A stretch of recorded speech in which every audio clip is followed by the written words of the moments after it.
I've never seen any. Where's Karoline? Where's my superstar? Caroline. Is Caroline in the back? Where's Caroline? Come here, Caroline.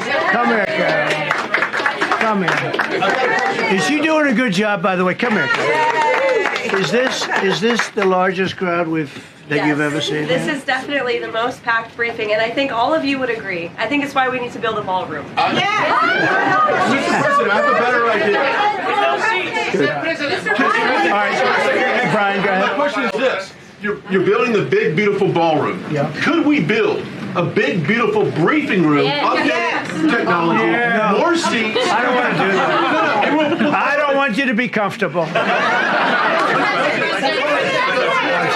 He's obviously got a complicated relationship right now with the Trump White House, though. My argument to Elon is, like, you're not going to be on the left, right? Even if you wanted to be, and he doesn't, they're not going to have you back. That ship has sailed.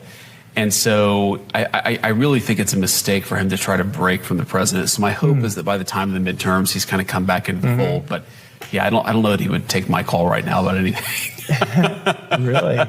I'm sure he would. I kid. I'm sure he would take my call. But obviously, the drama around him and the White House over the last couple of months. Again, my hope is that just kind of cools down a little bit, because he did help us a lot in the election. The president even says, it was great. All his frustration, Elon was a very, very critical part of the team last election. And so my hope is by the midterms, things are kind of back to normal. Right. Yeah. That would we'll be see. nice. We'll see. I was going to ask that question. Now I don't have well, to. That's right. Knock on wood. I'm always, my attitude is I try to be sort of pretty Big Ten about this stuff. Like, if you're patriotic, you're not trying to stick your knife in the back of the president, you're not trying to betray the movement. I don't care about these like minor little disagreements and issues. We have to kind of win with the whole movement together.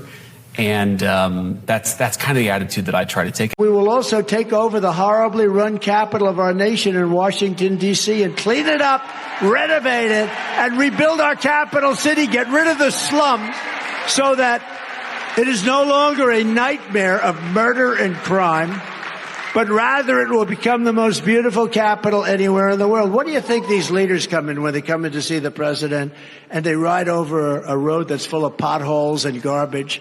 And the medians, those metal medians that garbage that you put them up 2 days later. I think the sun melts them or something. They expand and contract.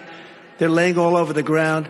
But you look at all the filth, and you look at the graffiti on beautiful marble walls, and you look at what happened, and most importantly, you look at the crime and the murder. You leave, you go from Virginia, you want to take a trip through Washington, you end up getting shot, killed, or something. And it's a shame. We're going to be very strong. We're going to take over Washington, D.C. We're going to run it properly. We're going to get rid of the slums. We're going to open up our parks. We're going to have to get rid of the tent cities and the tents all over the place.